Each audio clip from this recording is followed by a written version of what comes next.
이 몸매로 뭐라도 숨기고 있는 거 아니야? 그녀는 부기장을 잃은 추락사고에서 혼자 살아남았다. 그 죄책감을 짊어진 채 지금은 휴가 중이다. 그런데 공항에서 한 조폭이 그녀의 뺨을 때렸다. 그는 그녀를 모욕할 수 있다고 생각했다. 하지만 틀렸다. 그는 지금 자신의 인생에서 가장 끔찍한 악몽을 깨운 것이다. 조직의 보스는 법 위에 군림한다고 믿었다. 불량 장비와 더러운 돈으로 군인들을 죽이고 정직한 사람들을 다치게 했다. 만약 당신이 그들이 반드시 잡혀야 한다고 믿는다면, 그리고 우리 군인들이 존중받아야 한다고 생각한다면 지금 구독과 좋아요를 눌러주세요. 이제 이야기를 시작합니다. 텅 비고 차가운 공항 터미널 내부의 공기는 너무 깨끗하고 너무 고요했다. 커피와 새 플라스틱 냄새, 그리고 과도한 평화의 냄새가 났다. 한지연 소령은 그것이 싫었다. 이 인위적인 평화가 바로 그녀가 싸워 지켜온 것이었지만 지금 이 순간만큼은 조롱하는 거짓말처럼 느껴졌다. 그녀는 전개 육군 특수부대 헬기 조종사의 날개 엠블럼이 달린 빳빳한 국방색 군복을 입고 있지 않았다. 낡은 청바지와 짙은 후드티, 푹 눌러쓴 야구 모자를 쓰고 자신의 눈 속에 담긴 날카로운 집중력을 숨기려 애썼다. 그 옷들은 단지 실제의 상처를 가리기 위한 갑옷일 뿐이었다. 2주 전 그녀의 부조종사였던 민호 대위가 사망했다. 그들은 일상적인 위험한 임무를 수행 중이었지만 사고는 적군 때문이 아니었다. 그것은 결함이 있는 기업 악스 때문이었다. 몇 달 전에 교체되었어야 할 부품이었다.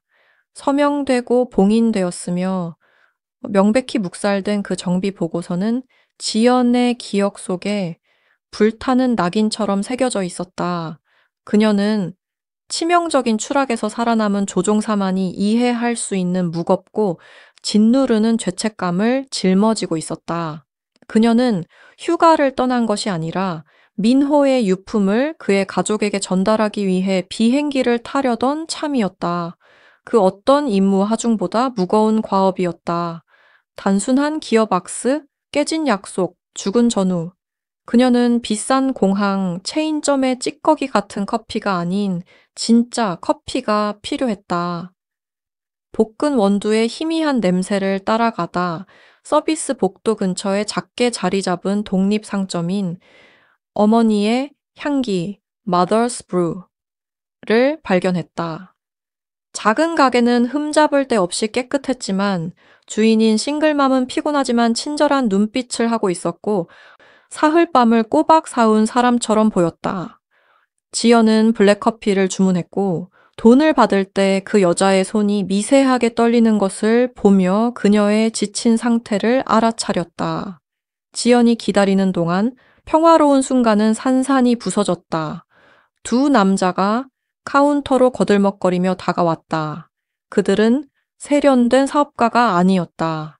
값비싸지만 몸에 맞지 않는 가죽 재킷을 입은 덩치 크고 육중한 남자들로 오직 지역 건달들만이 사용하는 싸구려의 시끄러운 협박을 풍겼다. 그들은 소리치지 않았지만 그들의 목소리는 특권 의식과 위협으로 두꺼웠다. 어이 아줌마, 키가 큰 쪽이 으르렁거리며 카운터에 팔뚝을 기대자 커피숍 주인이 뒤로 물러날 수밖에 없었다. 서류가 또 늦었잖아. 수수료 내야지. 우리 보스 강 사장님은 연체되는 거 싫어하셔. 싱글맘은 즉시 새파랗게 질렸다. 도윤 씨, 제발요. 장사가 너무 안 돼서요. 월세는 이미 장사가 안 되는 건 아줌마가 느려서 그래. 재킷 안에 싸구려 금목걸이를 드러낸 키 작은 건달이 끼어들었다. 그는 냅킨 통을 낚아차에 바닥에 내던졌다. 저거 주워, 당장. 그럼 무례하게 군 거에 대한 추가 벌금은 잊어줄 수도 있지. 지연의 뱃속에서 익숙하고 뜨거운 긴장감이 끌어올랐다. 그 긴장감은 보통 그녀가 500피트 상공에서 사소한 망설임이 곧 죽음을 의미하는 위급한 결정을 내리기 직전임을 의미했다. 그녀는 자신이 휴가 중인 한지연 소련기지 무기가 아니라는 것을 상기시키려 노력하며 천천히 숨을 쉬었다. 그때 키 큰 건달 도윤이 고개를 들어 벽에 조용히 서 있는 지연을 발견했다. 그의 잔인한 눈빛은 그녀의 몸매를 노골적으로 훑었다. 그녀는 헐렁한 옷차림이었음에도 몸이 단단해 보였다. 그의 입가에 짐승 같은 미소가 걸렸다. 이야, 이것 봐라. 몸매 죽이네, 아가씨. 그 근육은 어디서 만들었어? 군인이야? 그는 커피숍 주인의 조용한 애원을 무시하고 지연 쪽으로 걸어왔고 금목걸이를 찬 건달도 비웃으며 뒤따랐다. 우린 비행기 맨날 타는데 아가씨. 도윤이 계속 말했다. 그의 입에서는 퀴퀴한 담배와 싸구려 향수 냄새가 났다. 비행기 한번 타볼래? 내 말 잘 들을 것 같은데. 그는 무겁게 장갑 낀 손을 뻗었다. 명백히 그녀의 팔이나 어깨를 잡으려는 의도였다. 평소에는 전문적인 집중력으로 날카롭던 지연의 눈빛이 평평하고 싸늘하게 변했다. 막 터지기 직전에 과부하 걸린 기폭성 같은 눈빛이었다. 물러서 그녀가 말했다. 그녀의 목소리는 낮았고 감정이 없었으며 애원하기 위함이 아니라 무정의 잡음 속에서 소통하기 위해 사용되던 소리였다. 도유는 기침하듯 잔인하게 웃었다. 오, 터프한 아가씨네? 우리 보스는 터프한 아가씨 좋아하는데 약간의 싸움이 재미를 더하잖아, 종수야? 종수가 낄낄거리며 너무 가까이 다가왔다. 도유는 갑자기 그녀의 팔을 잡으려던 행동을 멈췄다. 대신 그는 재빠르고 건방지게 손을 들어 올렸고 부드럽지만 역겨운 짝 소리와 함께 그의 손바닥이 그녀의 뺨을 후려쳤다. 공기가 멎었다. 고통은 날카로웠지만 충격은 엄청났다. 그것은 힘 때문이 아니었다. 순전하고 사소한 침해 때문이었다. 그 순간 지연의 통제력이 무너졌다. 결함 있는 정비에 대한 죄책감, 민회에 대한 조용한 슬픔, 생존했다는 수치심, 그 모든 것이 터져나왔고 감히 자신을 건드린 남자를 향한 단 하나의 파괴적인 에너지로 집중되었다. 그녀는 군인처럼 움직이지 않았다. 그녀는 자연적인 파괴의 힘처럼 움직였다.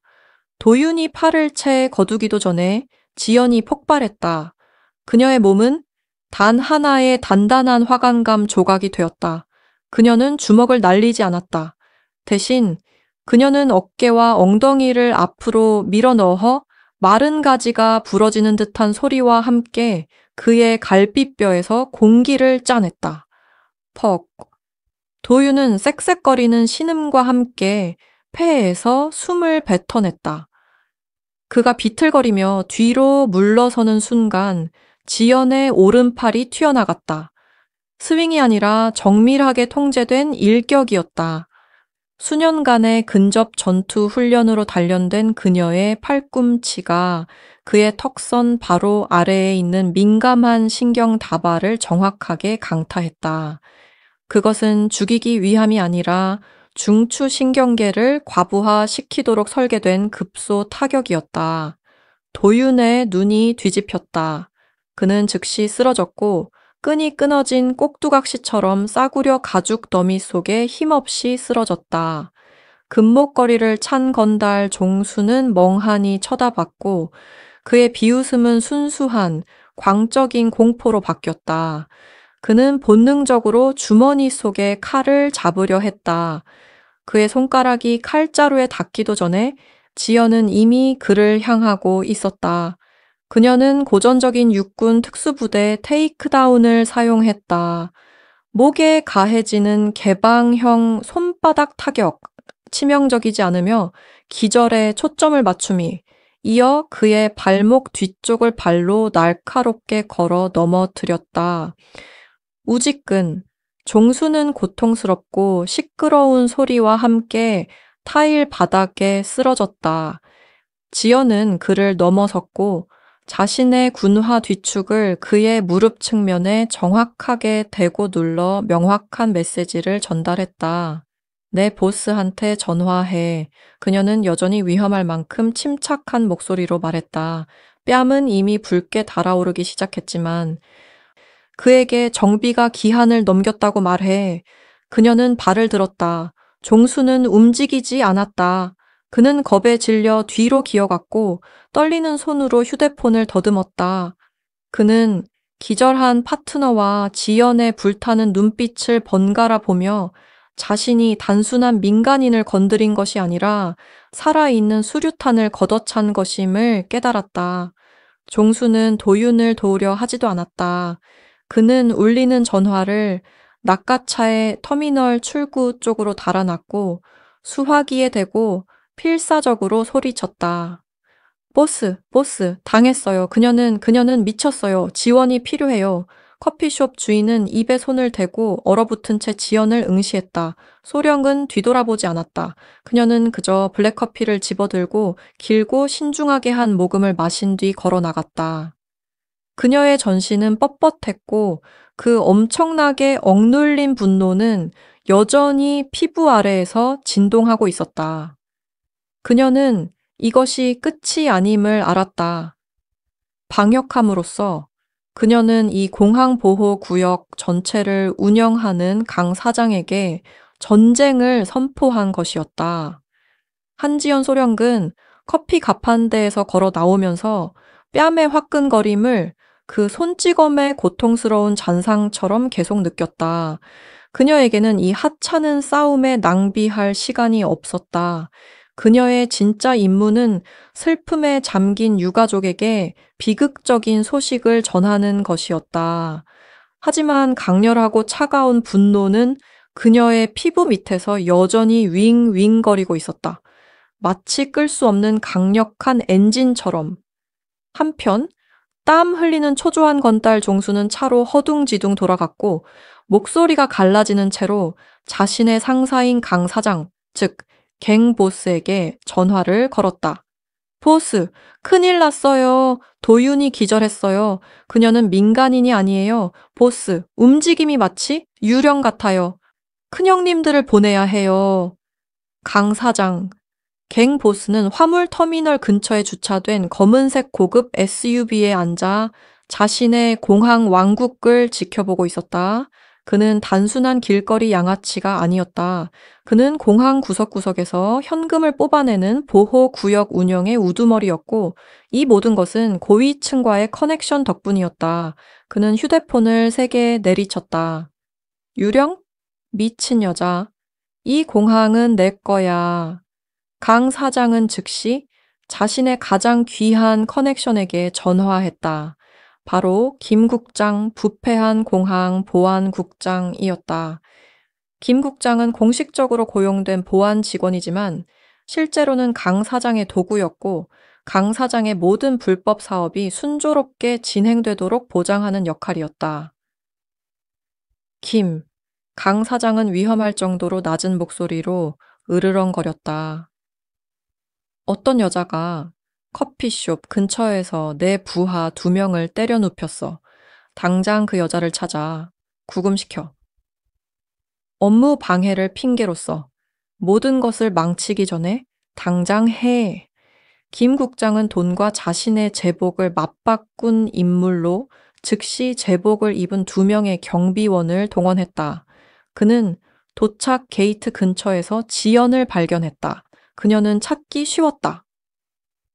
작은 체구에 강렬한 눈빛을 가졌고 모든 발걸음이 향하는 곳을 아는 사람처럼 무거운 보폭으로 걷고 있었다. 김 국장과 2 경비원은 조용한 수화물 찾는 곳 근처에서 지연을 가로막았다. 실례합니다. 마님, 김 국장은 거짓 권위를 담아 말했다.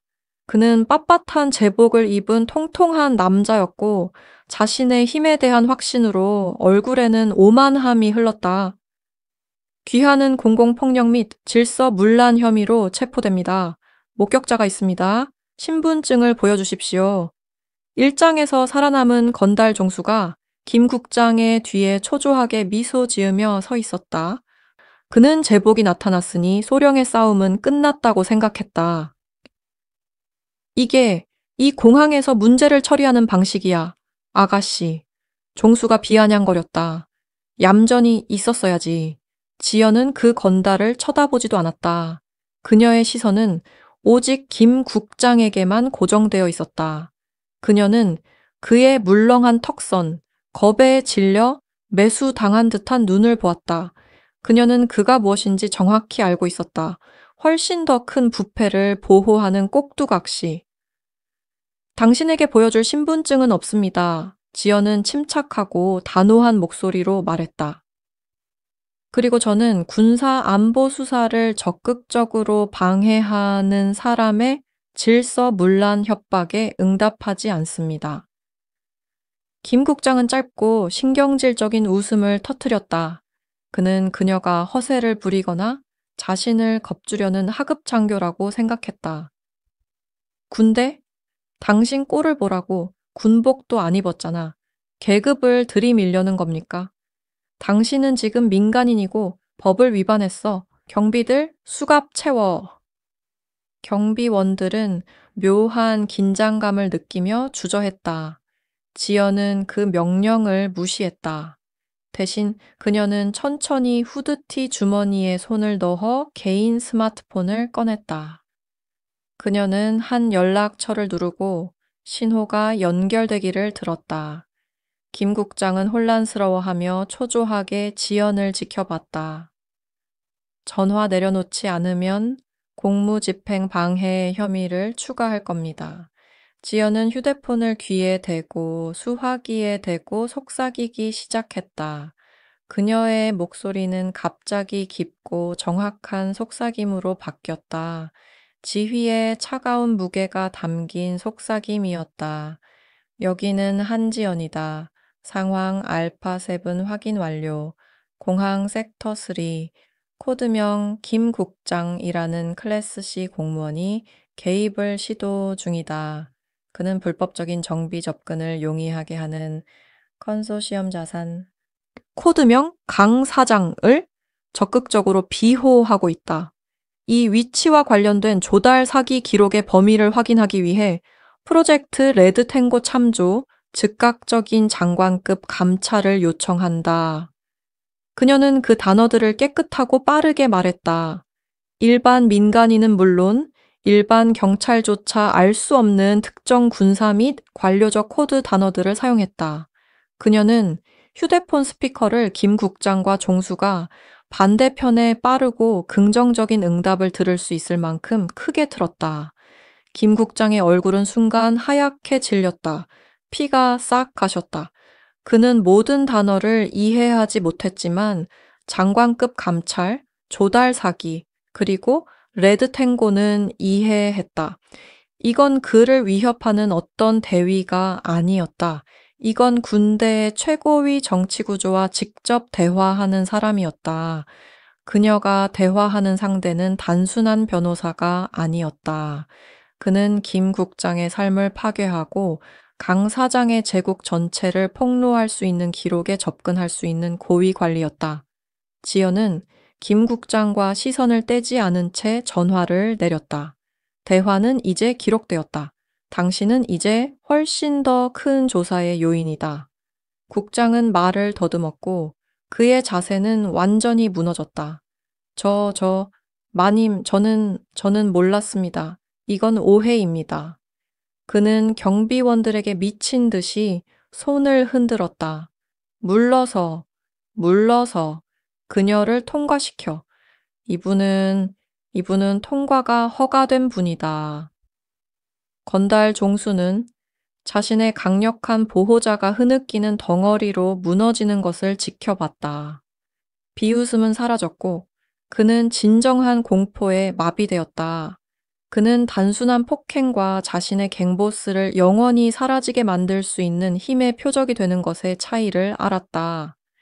지연은 김 국장을 다시 한번, 그리고 겁에 질린 건달을 한 번 더 쳐다봤다. 그녀는 그들의 지휘 계통의 약점을 노출시켰다. 갱보스와 그의 꼭두각시는 단 한 발의 총성 없이도 항복할 수밖에 없었다. 하지만 싸움은 아직 멀었다. 지연은 자신의 위협이 시간을 벌어줬을 뿐이라는 것을 알았다. 그녀는 땀 흘리는 국장을 지나쳐 자신의 길을 계속 걸었다. 그녀는 뒤에 겁에 질린 건달과 무너진 보안 국장을 남겼다. 그녀는 강 사장이 이 도전을, 그리고 자신의 사업에 대한 이 거대한 위협을 그대로 두지 않을 것임을 알고 있었다. 그는 그녀를 찾아올 것이었다. 하찮은 건달이 아닌 자신이 가진 모든 것을 걸고. 한지연 소령은 당장 부조 종사의 가족에게 가지 않았다. 갈 수 없었다. 그녀의 정신은 건달에게 소리쳤던 그 한마디 정비 기한을 넘겼다에 고정되어 있었다. 그녀는 이후 48시간 동안 싸구려 공항 모텔의 어두운 구석에서 잠도 자지 않은 채 국방부 보좌관인 친구가 제공해준 보안 회선을 사용했다. 그녀는 갱보스를 찾지 않았다. 그녀는 갱보스의 돈을 찾았다. 강 사장은 단순한 커피숍 갈취범이 아니었다.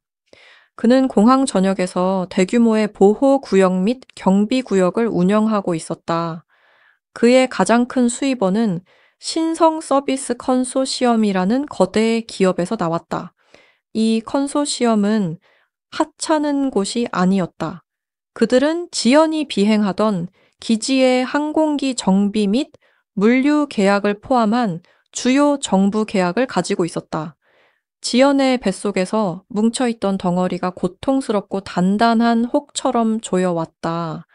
갱보스가 보호비 명목으로 걷어들인 돈은 컨소시엄이 규정을 어기고 검사를 생략하며 그녀의 부조종사였던 민호 대위를 죽게 만든 바로 그 정비 결함을 무시하도록 보장하는 뇌물이었다. 그녀의 개인적인 슬픔과 뺨에 맞은 손찌검은 그녀를 국가안보 범죄로 곧장 인도했다. 민호는 단순한 사고로 죽은 것이 아니었다. 그는 탐욕스러운 부패의 희생자였다. 그녀의 임무는 더 이상 단순한 복수가 아니었다. 그것은 그녀의 항공기와 그녀의 약속을 깨뜨린 그 시스템 자체를 무너뜨리는 것이었다. 지연의 집중은 컨소시엄의 약점으로 향했다. 그녀는 보좌관에게 자신이 필요로 하는 것을 말했다. 바로 내부 고발자였다. 보좌관은 빠르게 한 이름을 찾아냈다. 권태식. 권 씨는 건달이 아니었다. 그는 신성 서비스에서 일했던 유능한 IT 전문가였다. 그는 2년 전 결함이 있는 정비 은폐에 대한 증거를 발견했었다. 그가 이를 보고하려 했을 때 컨소시엄은 그를 해고했을 뿐만 아니라 그들의 강력한 커넥션을 이용해 국내 모든 주요 IT 회사에서 그를 블랙리스트에 올렸다.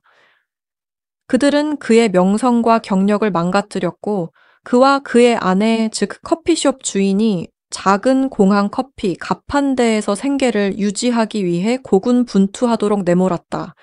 지연은 차가운 분노의 파도를 느꼈다. 민호를 죽인 바로 그 남자들이 이제 그의 희생자들을 착취하고 있었다. 그녀는 그날 밤 늦게 주인이 가게를 닫은 후에 커피 가판대로 돌아갔다. 주인은 초조했지만 감사하는 마음으로 지연을 가게 위 작은 아파트로 안내했다. 그곳에서 권태식은 낡은 컴퓨터를 응시하며 비좁은 책상에 앉아 있었다.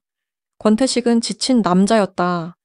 그의 얼굴은 야위였고 그의 눈은 끔찍한 비밀을 알지만 말할 수 없는 사람의 어둠을 담고 있었다. 소령님, 저는 당신이 누군지 압니다. 권 씨는 고개를 들지 않고 조용히 말했다. 처음 윙을 달았을 때 뉴스에서 당신 사진을 봤습니다. 당신은 영웅입니다. 저는 영웅이 아닙니다. 지연은 단호하게 대답했다. 당신의 전 직장 때문에 제 친구가 죽었습니다. 그리고 당신은 옳은 일을 하려 했기 때문에 벌을 받았습니다. 지연은 자신의 암호화된 태블릿에 있는 파일을 열었다. 그것은 민호의 헬리콥터에 대한 정비 보고서였다. 그녀는 누락된 검사 데이터 섹션을 가리켰다. 당신의 전 상사는 이 점검을 건너뛰었습니다. 그 기어 박스가 고장났습니다. 제 부조 종사가 죽었습니다. 저는 살아남았습니다. 저는 그들을 무너뜨려야 하지만 저는 군대만 건드릴 수 있습니다. 그들은 민간 부문의 부패를 숨기고 있습니다. 권 씨는 마침내 고개를 들었고 그의 눈은 지연과 마주쳤다. 그들은 제 삶을 망쳤습니다, 소령님. 모든 것을 가져갔습니다.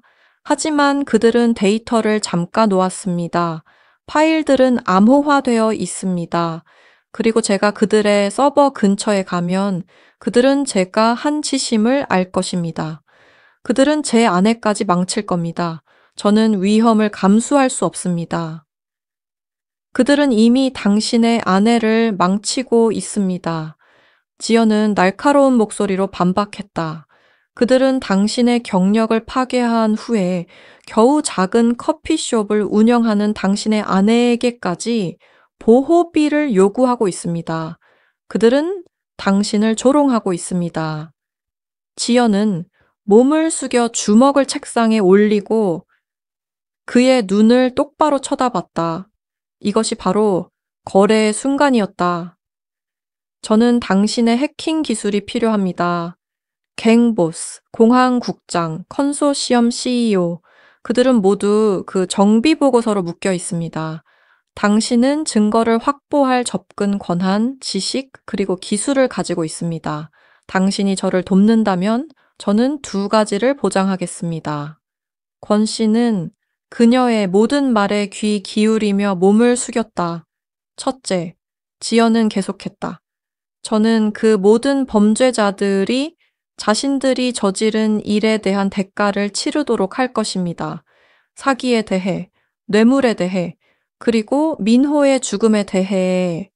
둘째, 저는 당신의 명예를 회복시킬 뿐만 아니라 당신에게 새로운 삶을 줄 것입니다. 두려움이 아닌 명예를 위해 당신의 기술이 사용되는 삶을, 당신은 단지 불명예스러운 IT 전문가가 아니라 군인의 생명을 구하고 우리 시스템의 부패를 폭로한 사람이 될 것입니다. 지연은 몸을 곧게 폈다. 권 씨, 그 대가는 엄청날 것입니다.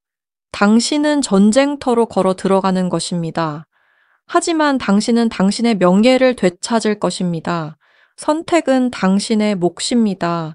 당신은 이제 그 컴퓨터 뒤에 숨는 것을 멈추고 당신의 아내의 평화를 위해 싸울 준비가 되었습니까? 권 씨는 소령에게서 방 안에서 잠든 아내 쪽으로 시선을 돌렸다. 그는 지연의 눈에서 정의를 약속하는 불꽃을 보았다. 그는 자신이 만든 망가진 것을 고칠 기회를 보았다. 그는 깊고 전율하는 숨을 쉬었다. 그것은 그가 수년 만에 처음으로 쉰 진정한 희망의 숨이었다. 소령님, 그의 목소리는 거칠었지만 단호했다. 제가 무엇을 해킹해야 하는지 말씀해 주십시오.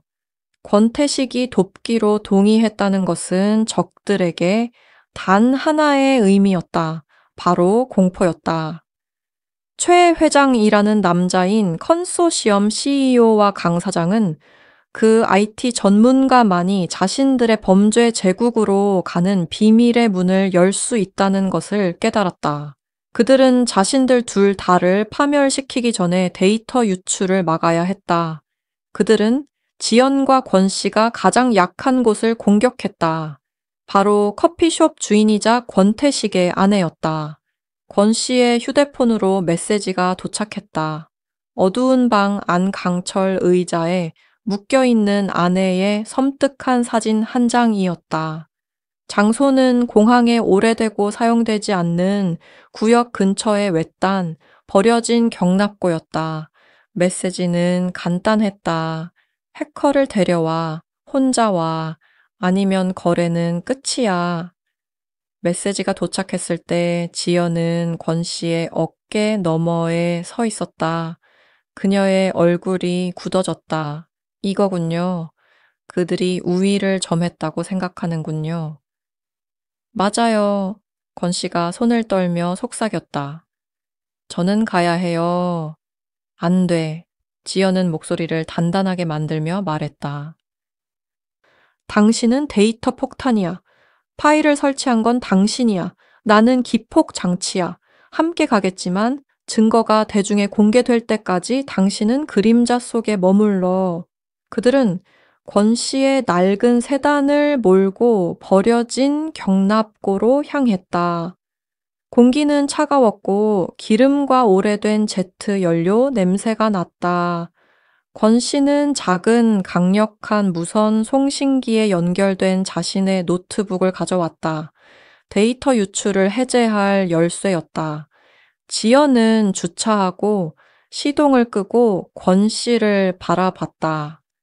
총성이 울리면 당신은 엄폐물을 찾아 실행 키를 누르고 한눈 팔지 마. 우리가 떠나기 전에 파일은 공개돼야 해. 그것이 유일하게 중요한 약속이야. 그들은 거대한 경납고 문을 향해 걸어갔다. 가까이 다가갈수록 문이 삐걱거리며 열렸고 동굴처럼 어두운 공간이 드러났다. 안에는 권 씨의 아내가 묶여 있는 것이 보였고 그 앞에 날카롭고 값비싼 정장을 입은 최 회장, CEO가 서 있었다. 하지만 그는 혼자가 아니었다. 최 회장의 뒤에는 이어폰을 착용한 건장하고 조용한 남자 3명이 그림자처럼 서 있었다. 최 회장의 전문 사설 경호팀이었다.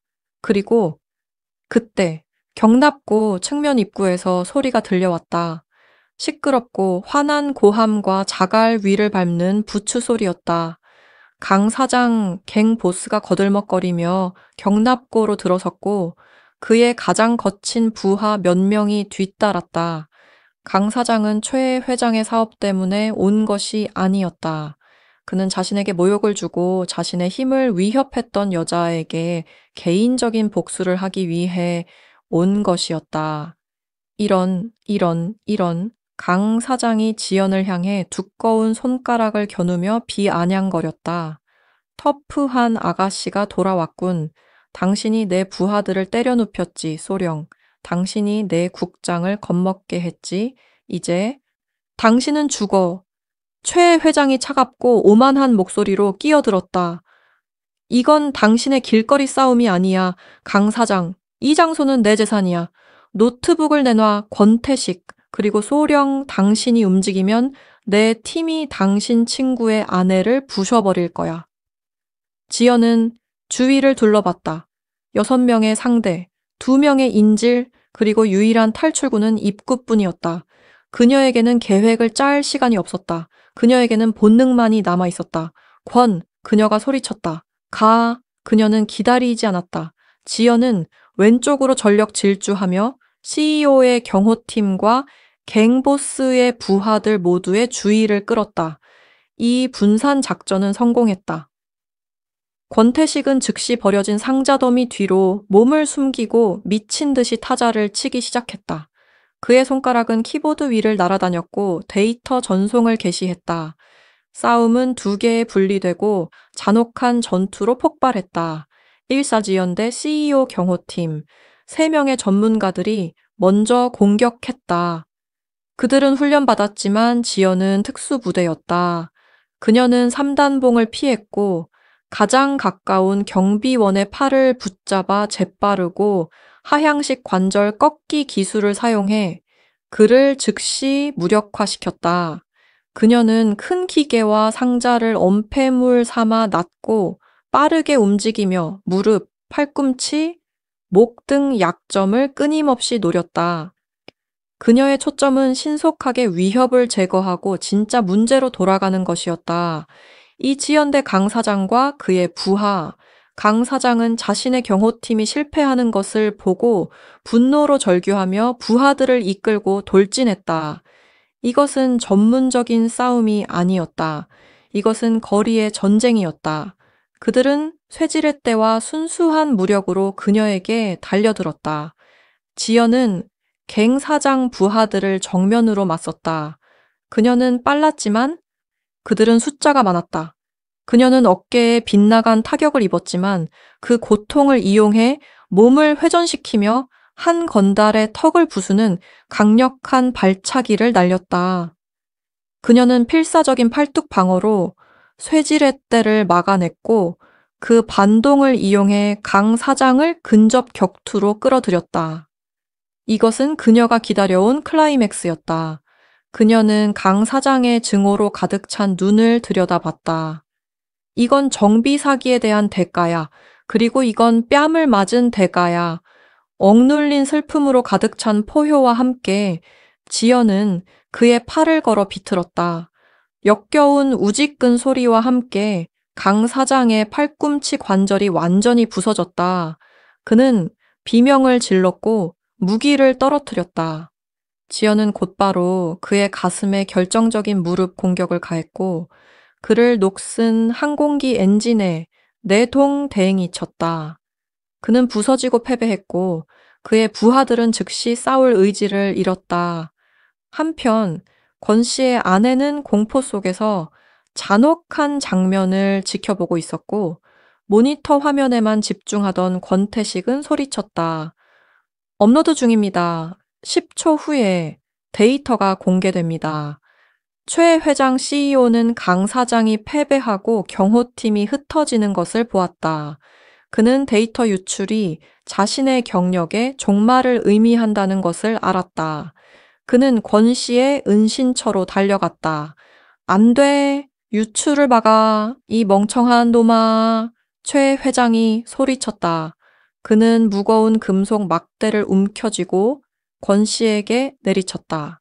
지연은 경고하며 돌진했지만 너무 늦었다. 쾅! 금속 막대가 권태식의 머리가 아닌 오른팔에 강타했고 그의 팔은 키보드 위를 날아다니며 화면을 어둡게 만들었다. 권 씨는 고통으로 비명을 지르며 컴퓨터에서 쓰러졌다. 기절하기 직전 그는 화면에 최종 메시지가 깜빡이는 것을 보았다. 대규모 유출 확인, 업로드 완료. 갱 보스는 패배했다. 데이터는 공개되었다.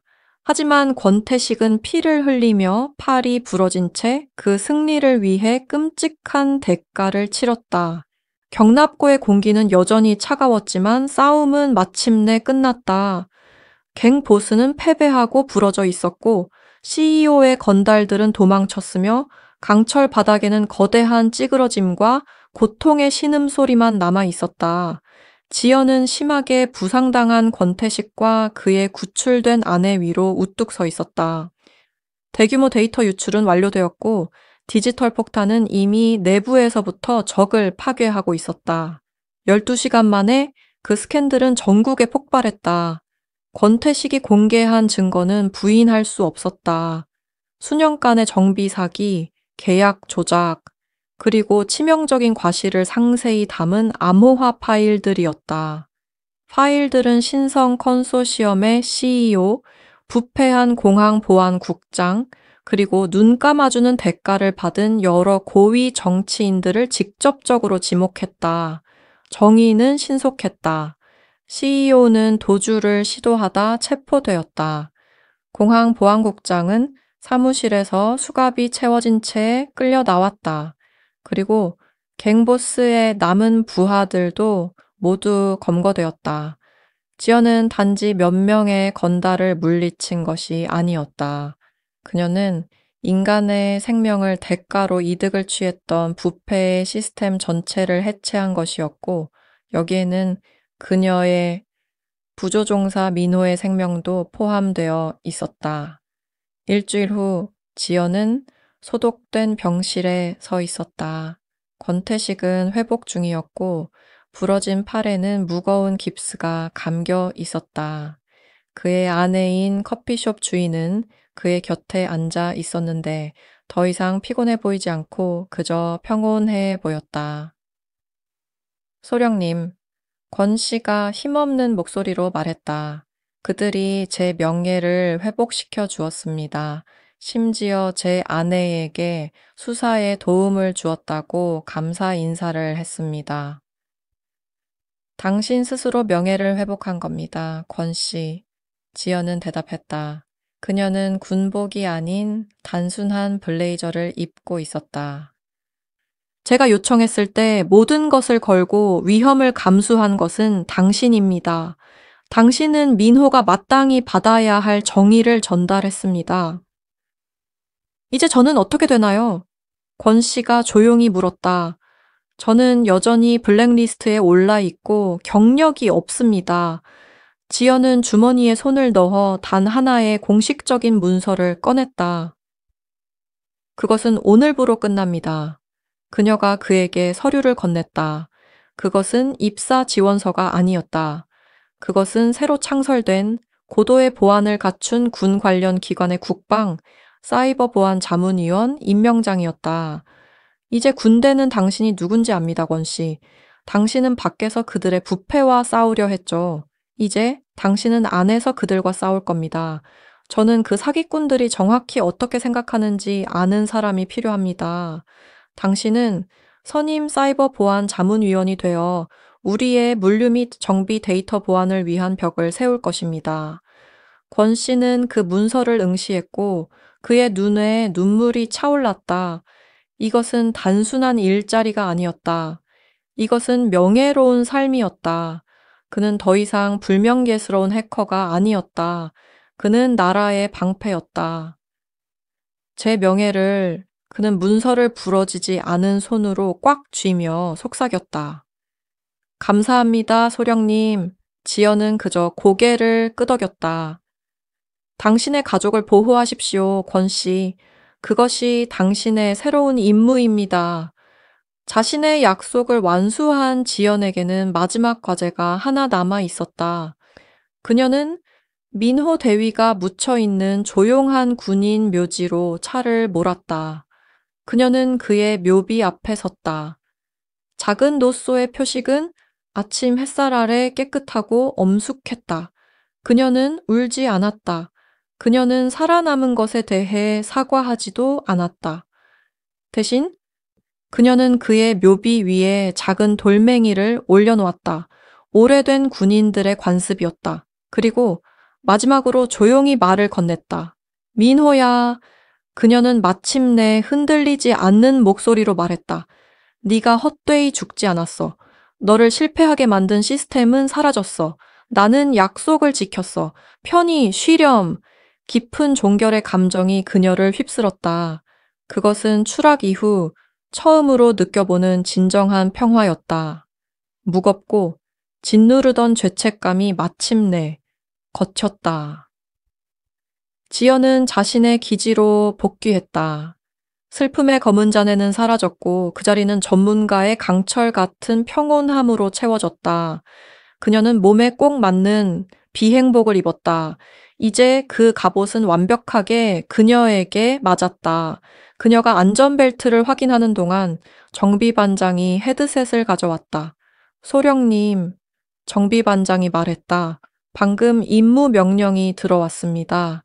10분 후에 출격입니다. 지연은 헬멧을 썼다. 그녀는 날렵하고 강력한 공격 헬기의 조종석에 올랐다. 엔진이 그녀 아래에서 굉금을 내며 시동이 걸렸다. 소리는 단단하고 신뢰할 수 있으며 완벽하게 정비된 소리였다. 그녀는 모든 제어 장치를 확인했고 모두 녹색 불이 들어왔다. 그녀는 헬기를 하늘로 띄웠다. 로터의 강력한 굉금은 더 이상 비극의 소리가 아닌 목적의 소리였다.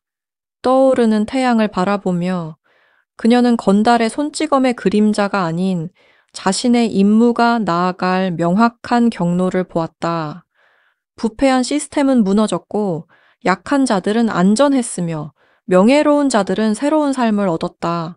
그녀의 개인적인 전쟁은 끝났지만 그녀의 진정한 임무는 이제 막 시작된 것이었다.